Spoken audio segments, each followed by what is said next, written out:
NCERT class 10th। आज से class 10th की शुरुआत होने जा रही है एनसीईआरटी की।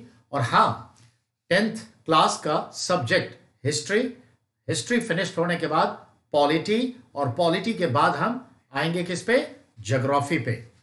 और 10th में पॉलिटी के ही साथ हमें 3-4 चैप्टर पढ़ने होंगे इकोनॉमी। तो पॉलिटी के साथ इकोनॉमी मिक्स्ड पढ़ना है। तो जैसा कि मैंने कहा, आज 10 दिसंबर एनसीईआरटी क्लास 10th हिस्ट्री पढ़ेंगे। और हमारे हिस्ट्री की किताब का नाम क्या है? India and contemporary world part 2। India and contemporary world part 2। It means Bharat और समकालीन विश्व भाग 2, पार्ट 2। ये पढ़ेंगे, ये हमारा फोकस है। 177 पेजेस हैं इस पुस्तक में, और कुल मिला के 8 अध्याय है। There are 8 chapters. अगर हम इसको देखें तो यही कोई क्या फर्क पड़ा? लगभग 22 पेजेस 1 चैप्टर हुआ। 22 पेजेस, जिसमें बहुत सारी तस्वीरें होंगी, बॉक्स में कुछ एक्टिविटीज होगा, बीच में सवाल पूछे गए होंगे, और फाइनली आखिर में कुछ सवाल होंगे। In that respect we have to go through. समकालीन मतलब कंटेम्पररी, वर्तमान समय विश्व इतिहास का, यानी एक तरह से कह सकते हैं मॉडर्न हिस्ट्री। ठीक है, इंडिया और वर्ल्ड का संदर्भ है। ये सारे 8 चैप्टर जो हैं 3, ठीक है, ग्रुप में डिवाइड है, यानी 3 खंड में बटे हुए हैं। खंड 1 में 3 चैप्टर हैं, और तीनों का लगभग कोरिलेशन बराबर का होगा, इक्वल होगा, एक ही टॉपिक के इर्द गिर्द घूम रहा होगा। तो अगर खंड 1 है तो उसके 3 चैप्टर लगभग एक दूसरे से गुथे हुए होंगे। खंड 2, वहां भी 3 चैप्टर हैं, और उसके भी मसले गुथे हुए होंगे, एक दूसरे को कोरिलेट कर रहा होगा।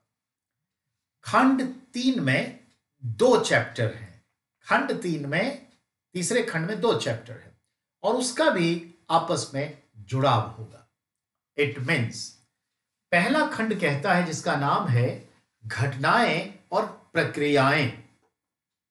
रिमेंबर, घटनाएं और प्रक्रियाएं, हैपनिंग्स एंड इट्स प्रोसेस। जब कोई चीज हैपन होता है तो उसका एक प्रोसेस होता है।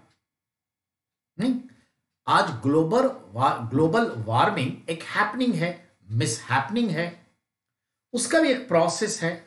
और वो प्रोसेस आज से बहुत पहले शुरू हो गया था। जब विश्व में औद्योगिकरण का प्रारंभ हुआ, मास लेवल पर फैक्ट्री सिस्टम में उत्पादन हुआ, शहरीकरण बढ़ता चला गया, उत्पादन हम करने लगे, और चिमनियां धुआं उगलने लगी, हीट्स डेवलप होते चले गए, और इस तरह से धीरे धीरे धीरे धीरे आज पूरा वर्ल्ड कहां है? वैश्विक तापन का शिकार है। तो इसके पीछे आज से आपको कितने साल? लगभग 250 साल पहले जाना पड़ा, यानी 1760 विश्व में पहली औद्योगिक क्रांति कहां हुई थी? इंग्लैंड में। In that respect I am telling to you कि किसी भी घटना के घटने का तात्कालिक कारण अलग चीज है, लेकिन उसका एक प्रोसेस होता है।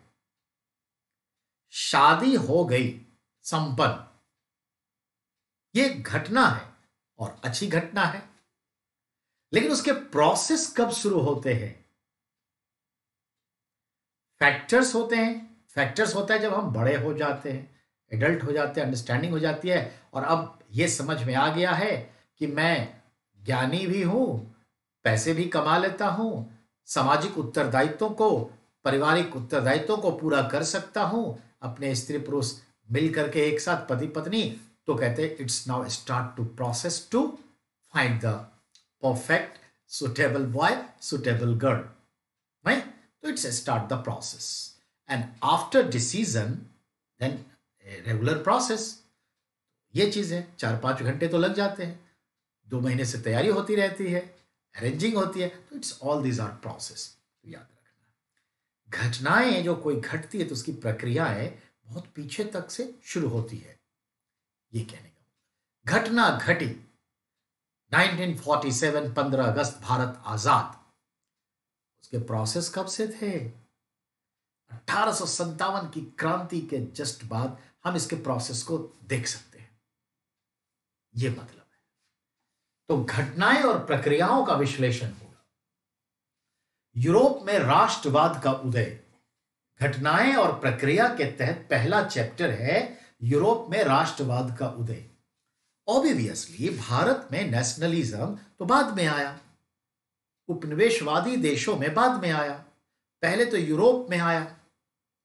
19th सेंचुरी में इटली में एकीकरण हो गया, जर्मनी का एकीकरण हो गया, फ्रांस में कुछ चेंजेस आए, रिपब्लिक सिस्टम को लाने के लिए कई प्रोसेस हुए, धीरे धीरे अन्य देशों में आया, अमेरिका में देखें हम, नंबर्स ऑफ कंट्री। तो हमने कहा कि यूरोप में जो नेशनलिज्म का डेवलपमेंट है उसके पीछे कौन से प्रोसेस थे, किस प्रोसेस से हुआ। बुरा मत मानिएगा, गौर से समझिए। जवाहरलाल नेहरू हो, इंदिरा गांधी हो, और भी हमारे पीएम हुए, मिस्टर मोदी हुए हैं, अब भी जानते, एक भारत श्रेष्ठ Bharat, GST, one system, one tax, one ration card, one nation one ration card, one nation one tariff. ये जो है ना, विविधताएं तो हैं ही, बनी ही रहेगी और बनी रहनी चाहिए, पर कुछ ऐसी चीजें जिससे कि हमारा कल्चर नहीं कुछ फर्क पड़ता, संस्कृति बनी रहती है, उन चीजों को देखें तो वहां वन सिस्टम आना चाहिए, तो राष्ट्र की भावना बढ़ेगी। अति राष्ट्रवाद का मैं भी खिलाफ हूं, पर राष्ट्रीयता की भावना से ओतप्रोत होंगे तभी तो इतने प्यार से हम आपको पढ़ाते हैं। ये नेशनलिज्म ही तो है, वर्ल्डिज्म ही तो है, वैश्विकता ही तो है कि हम पूरे भारत के बच्चों से आज जुड़ते चले जा रहे हैं, वो हमें जोड़ रहे हैं और अपनी समस्याओं को हमारे सामने रखते हैं। रोज ऐसे 10-15 कॉल्स आते हैं, सर मेरी ये पढ़ने में समस्या है, मेरी ये भाषा की समस्या है, हम इसकी तैयारी कहाँ से करें, कैसे करें, आपसे हम कैसे जुड़ें, और तरह तरह के उनकी समस्याएं जिसको मैं सुलझाने की कोशिश करता हूं। और बच्चे खुद रेफरेंस दे रहे हैं किसी को, इट मीन्स इसके पीछे क्या है? राष्ट्रवादी सोच।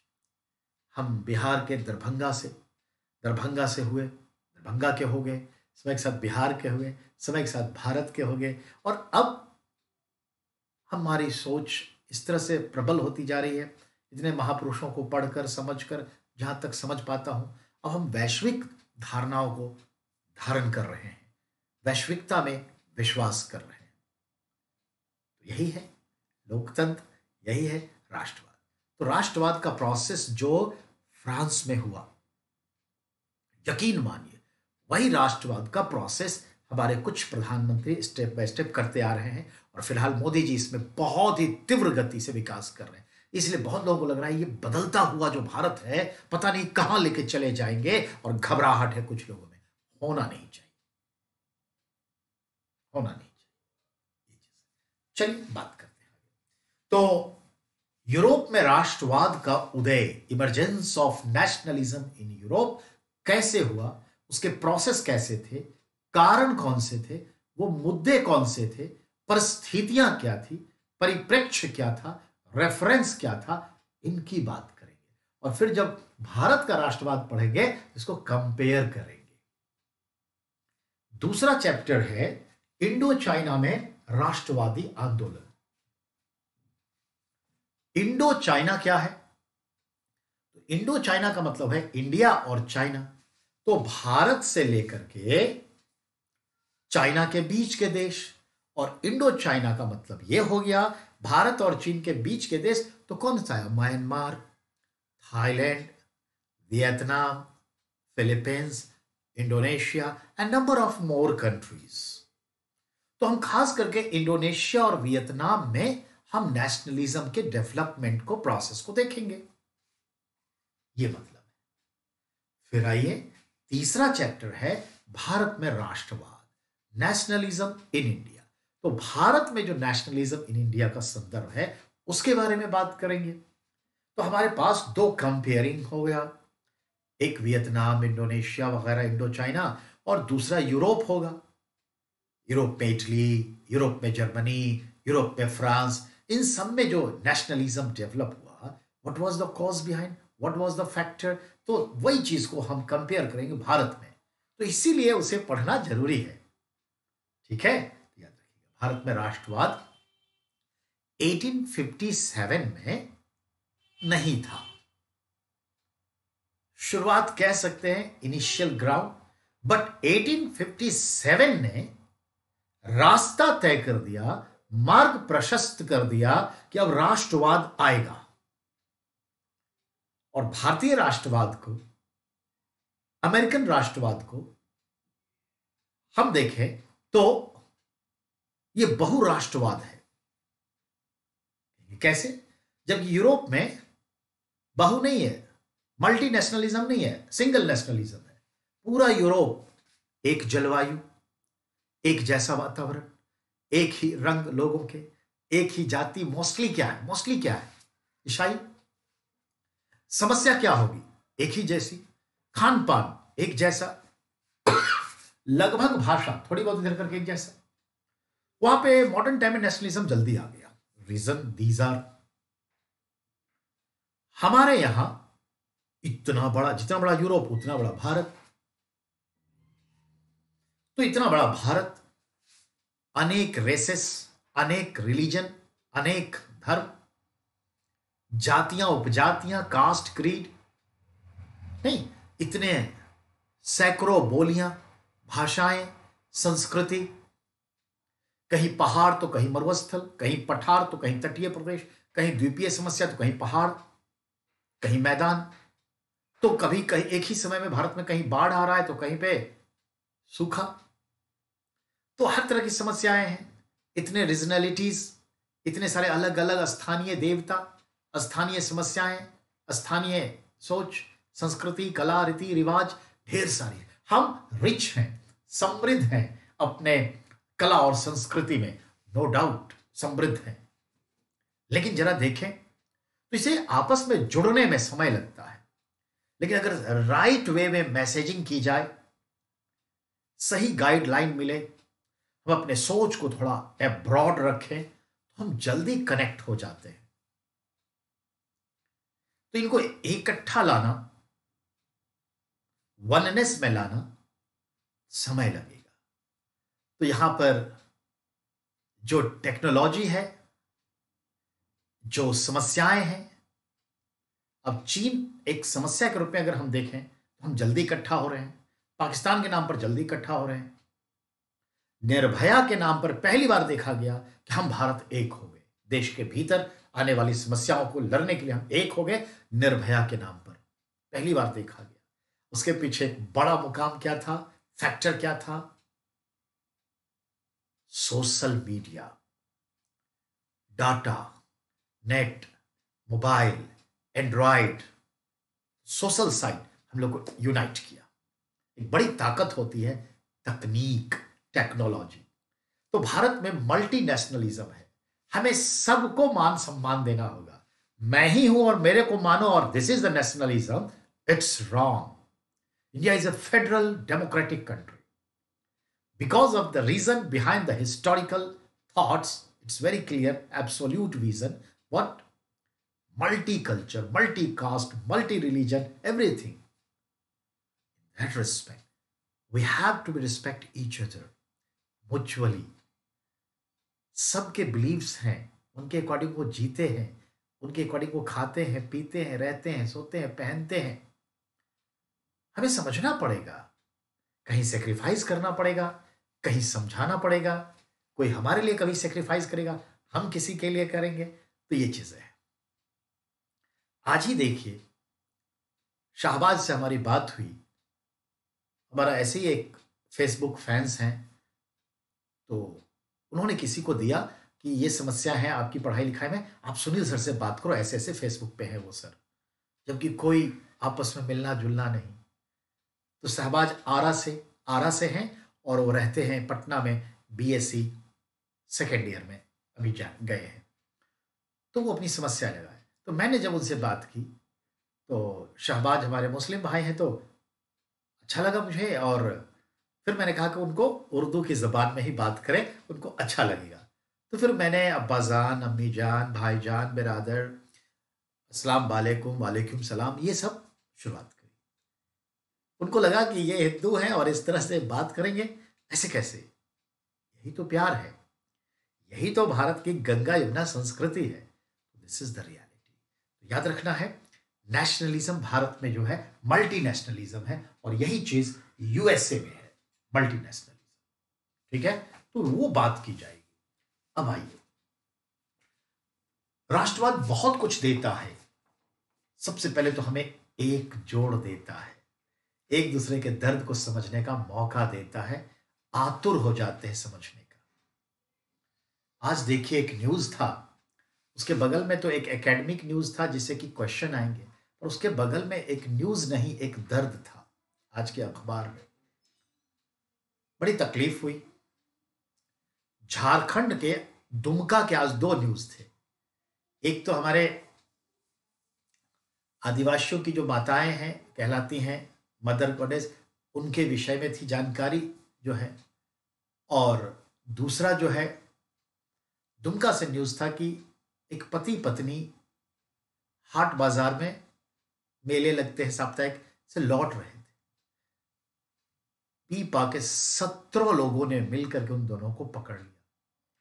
उनके पति को 5 लोगों ने रस्सी से बांध के पेड़ पे बांध दिया, और फिर हमारी इस महिला को, जो हमारी उम्र है, हम कह सकते हैं बेटी होंगी, बहन होंगी, घसीट के झाड़ियों में ले गए, और वो 17 लोगों ने इनके साथ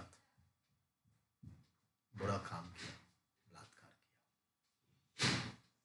ये होना नहीं चाहिए, हीनियस क्राइम है। ये सिचुएशन आता कैसे है? हम उसकी जड़ों पर क्यों नहीं वार करते? सिर्फ कानून बनाने से, सख्त कानून बनाने से कुछ नहीं होगा। आखिर वो मानसिकता कैसे पैदा होती है? हमें उसे दूर करना चाहिए, वो साइकोलॉजिकल इफेक्ट को खत्म करना चाहिए। तो ये न्यूज नहीं है, वो एक दर्द है जो मैं बयान कर रहा हूं। तो जब तक नेशनलिज्म नहीं आएगा, एक दूसरे से परिचित नहीं होंगे, हम दूसरे के लिए जी ही नहीं सकते। चीज है, शादी समगोत्र में नहीं करना, पर गोत्र में करना, दूसरे कुल खानदान में करना, ये क्या है? एक दूसरे को समझने की प्रक्रिया है, और साइंटिफिक रूप में भी बहुत कुछ है।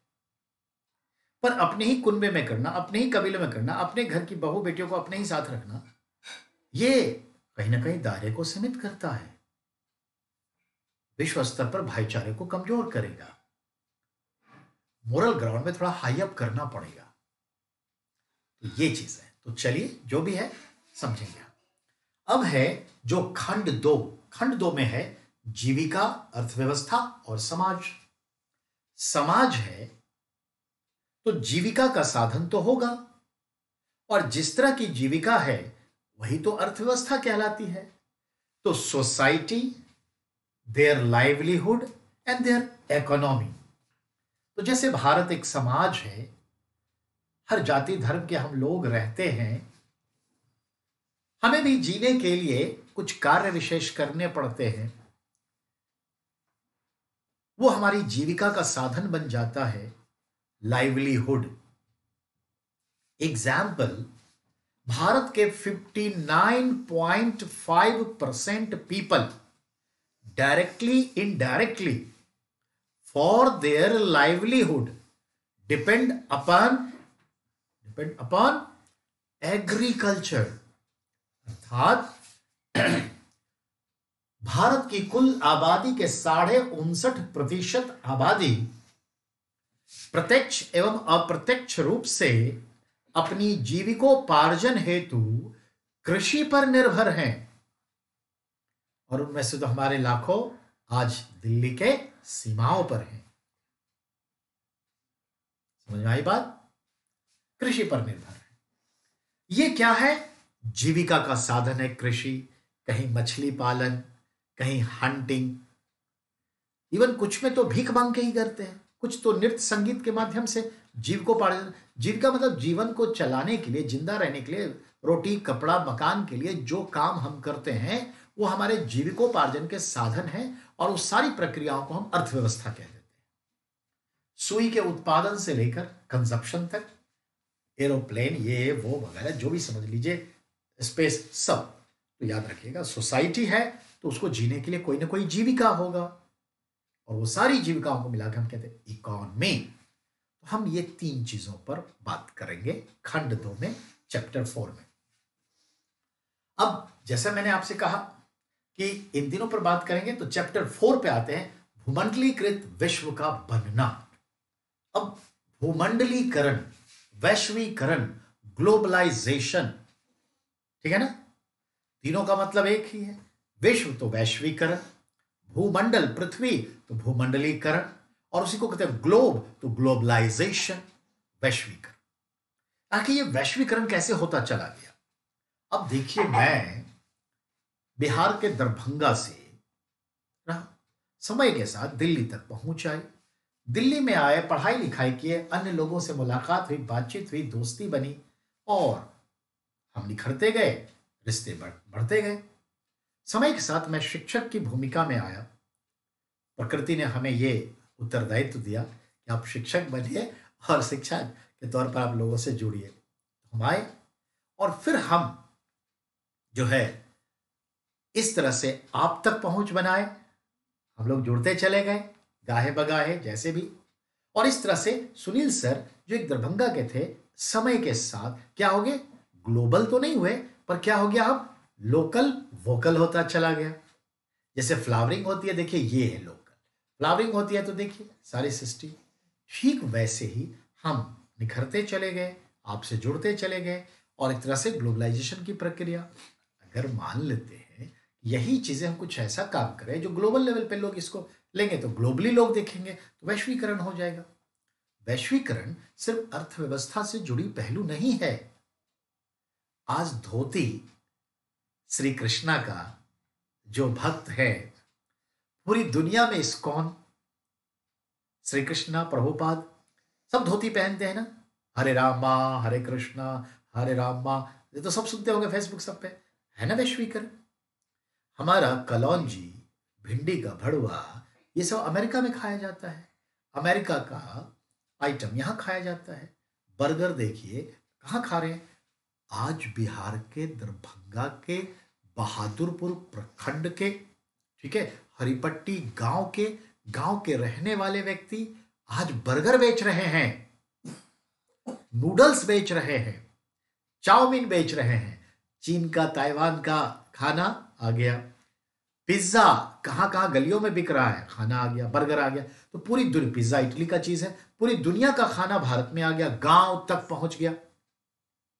और हमारे जो आइटम्स हैं वो दुनिया में पहुंचे हैं। कौन कितना पहुंचा रहा है वो अलग है। तो देखा आपने लोकतंत्र कहां से शुरुआत हुई? Democracy start from the England, और 300 साल आते आते डेमोक्रेसी पूरी दुनिया में रच बस गई। नहीं, गौतम बुद्ध अकेले थे, उनके विचार बढ़ते चले गए, लोकल से वोकल हुए, और फिर ग्लोबल हो गए। आज दुनिया के कई देशों में बौद्ध धर्मी लोग रहते हैं। यही तो है, तो ध्यान में रखेंगे। तो कुल मिला के बात हुई ग्लोबलाइजेशन, कपड़ों का, लत्तों का, विचारों का, अर्थव्यवस्था का, थॉट्स का, उत्पाद का, सब कुछ का होता है। ठीक है, ये ध्यान में रखना है। अब आइए, उसमें कई चीजें भूमिका निभाती है। टेक्नोलॉजी है, मेथड है, सरकारी नीतियां हैं, and more and more and more. अब है 5वां चैप्टर, औद्योगिकरण का युग, I mean the era of industrialisation. हमने कहा था ना कि फैक्ट्री सिस्टम से उत्पादन को त्वरित गति से बढ़ाने की प्रक्रिया को हम इंडस्ट्रियलाइजेशन, औद्योगिकरण कहते हैं, जिसकी शुरुआत 1760 में इंग्लैंड से हुई, फिर फ्रांस हुआ, फिर जर्मनी हुआ। समय के साथ 1850 के आसपास एशिया का पहला देश जापान में औद्योगिकरण हुआ, और हमारे यहाँ भी समय के साथ धीरे धीरे हुआ। तो इस तरह से औद्योगिकरण तीव्र गति ले लिया। तो औद्योगिकरण के संदर्भ में बात होगी। इंग्लैंड में ही क्यों हुआ, उसके लिए सारे फैक्टर्स वहां तैयार थे, पूंजी भी थी, इंटरप्रेन्योरशिप यानी रिस्क लेने की क्षमता भी थी, रॉ मटेरियल भी था, फैक्ट्री सिस्टम के लिए फ्यूल भी, कोयला था, बहुत सारी चीजें थी, क्रॉम्पटन ग्रेव्स भी था, जेम्स वाट का इंजन भी था, सब कुछ था। अब आइए, काम, आराम और जीवन, क्या मतलब? कहने का मतलब है कि मनुष्य है, समाज है, तो काम करेंगे, और काम करेंगे तो फिर आराम भी करेंगे। तो काम, आराम और जीवन, और इस तरह से जीवन चलता रहेगा। गांधी जी ने कहा है, बिना काम के किसी को अन्न का हक नहीं देना चाहिए। सही बात है। आज कोविड में हम लोग बैठे रह गए, तबीयत उल्टी खराब हो रही है, मेंटली, फिजिकली बॉडी का शेप अदरक की तरह बढ़ रहा है। तो कहने का मतलब ऐसी तमाम पहलुएं जुड़ती चली गई, तो समझ में आया कि भैया बिना कर्म किए, बिना परिश्रम किए, बिना पसीना बहाए खाना भी नहीं पचता। न शरीर सुंदर रहा, न सौष्ठव रहा, नहीं, ना मन में विकार आ गए, नॉलेज कम हो गया। तो हर चीज का यूज करेंगे तो चलता रहेगा, अगर यूज नहीं करेंगे तो ठप पड़ जाएगा। ब्रेन भी उसमें से एक है। तो हमने देखा कि काम करना है, आराम करना है, जीवन ऐसे चलना है, उसके ऊपर बात होगी। और जो तीसरा खंड है, उसमें जो 2 चैप्टर हैं, तीसरे खंड का नाम है आपका, ठीक है, रोजाना की जिंदगी, संस्कृति और राजनीति। रोजमर्रा, डेली लाइफ जो है, वो हमारी लाइफ कैसी है, रोजाना की जिंदगी यानी डेली लाइफ, और फिर हमारी संस्कृति क्या है, और फिर राजनीति क्या है। क्योंकि आप भी जानते हैं, राजनीति से रिलेटेड न्यूज करीब करीब अखबार में सब पढ़ते हैं, क्योंकि उसको पता नहीं किस फार्म हाउस में शादी में जाएंगे और राजनीति पर बात हो जाए, किस चाय के दुकान पर जाएंगे, चाय के थ्रू राजनीति हो जाएगी। बड़ी अच्छी बात है। तुमको लगता है कुछ हम भी बोलेंगे, और डेमोक्रेसी है ही, सब इस पर अपना वर्चस्व रखते हैं कि हमें सबसे ज्यादा राजनीति आती है। चलिए, जो भी है, तो चाय पे यहाँ राजनीति हो जाती है, पकौड़े पे राजनीति हो जाती है, ठीक है, कॉफी पे हो जाती है, ये होता है। कहने का मतलब ये है कि मुद्रण संस्कृति और आधुनिक दुनिया के बारे में 7वें चैप्टर के तौर पर पढ़ेंगे। मुद्रण संस्कृति का मतलब है प्रिंटिंग कल्चर कैसे डेवलप हो गया, और फिर पूरी दुनिया आधुनिकता के परिवेश में बढ़ती चली गई।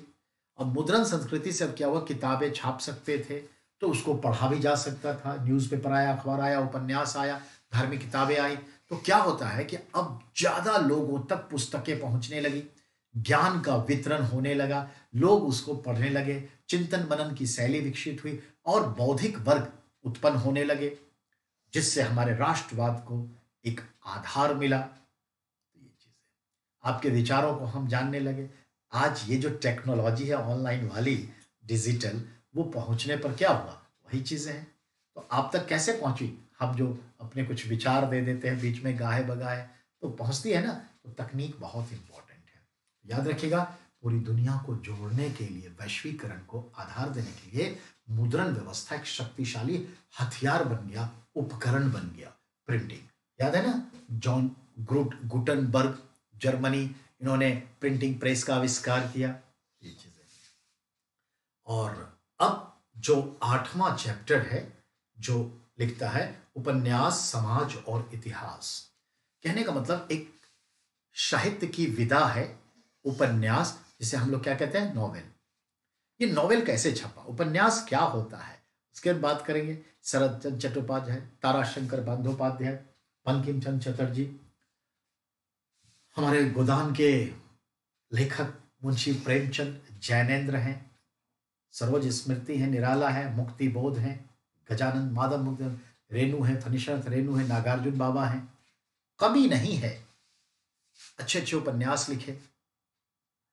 तो वो उपन्यास कैसे विकसित हुआ, उपन्यास में ऐसी क्या चीजें थी जो दीवाने हो गए लोग पढ़ने के लिए, तो ये चीजें। और फिर है समाज और इतिहास। तो समाज और इतिहास का दर्पण उपन्यास हो गया, और उपन्यास के हिसाब से लोग, कुछ लोग जीवन भी जीने लगे, ये चीजें हैं। तो हम देखेंगे इस तरह से उपन्यास समाज का एक हिस्सा बन गया, और ठीक उसी तरह से इतिहास इस तरह से बनता चला गया। तो हम इस 10th क्लास के हिस्ट्री के 8 चैप्टर के गिस्ट को, भावों को आपको समझाया है। हमने कोई चैप्टर अभी ओपन ही नहीं किया। यही बता रहा हूं कि ये नेशनलिज्म क्यों पढ़ेंगे, यूरोप में राष्ट्रवाद, इंडो चाइना में राष्ट्रवाद क्यों पढ़ रहे हैं, भारत का राष्ट्रवाद कैसे प्रोसेस्ड हुआ। फिर हमने कहा भूमंडलीकरण क्या होता है, औद्योगिकरण कैसे हुआ, काम आराम जीवन यानी कि लोगों का जो मेहनत कश लोग हैं उनके जीवन में यह संदर्भ, और फिर मुद्रण व्यवस्था कैसे उभर कर आई, आधुनिक दुनिया किसको कहते हैं, मॉडर्निटी का मतलब क्या है कि बस कार चढ़ने लगे, प्लेन बना लिए, अंतरिक्ष में रह रहे हैं, असगर्दिया नाम का अंतरिक्ष में देश बना दिया। क्या यह आधुनिकता है? क्या हम चांद पर पहुंचे हुए हैं, मंगल पर यान भेज दिए, एलियन के बारे में हमें खबर हो गई है? क्या यह आधुनिकता है? नहीं। आधुनिकता पनपती है विचारों से, जेंडर इक्वलिटी को लाना, नहीं, अपनी स्त्रियों को समझना, अपने अधिकारों को बांटना, अपने कर्तव्य पूरे करना, लाइफ स्टाइल को सुखद बनाना ताकि प्रकृति का ये मानव और भी सुख से जी सके, संवेदनाओं को समझना। नहीं, ये है एक्चुअली जिसको हम कहते हैं आधुनिक होना। हम चल रहे हैं मर्सिडीज में और हम घृणा का राग फैला रहे हैं, भ्रष्टाचार से पैसे कमा रहे हैं, झूठ बोल करके लोगों को ठग रहे हैं, फर्जरी का काम कर रहे हैं, पावर मिल गया तो दबंगई दिखा रहे हैं, चाहे वो नेता हो या प्रशासनिक अधिकारी हो या पुलिस हो या कोई सामान्य व्यक्ति जो दबंगई दिखाता है। ये आधुनिकता नहीं हो सकती। आधुनिकता का संबंध विचारों से है, ठीक है ना। यानी जियो और जीने दो, ये जो मूल प्रश्न उठाए थे और समझाए थे हमें गौतम बुद्ध, वही पहलू आज भी उतनी ही प्रासंगिक है। जियो और जीने दो, यही मॉडर्निटी है, यही ह्यूमैनिटी है, ठीक है ना। तो चलिए इसके साथ हम आज की क्लास को समाप्त करते हैं।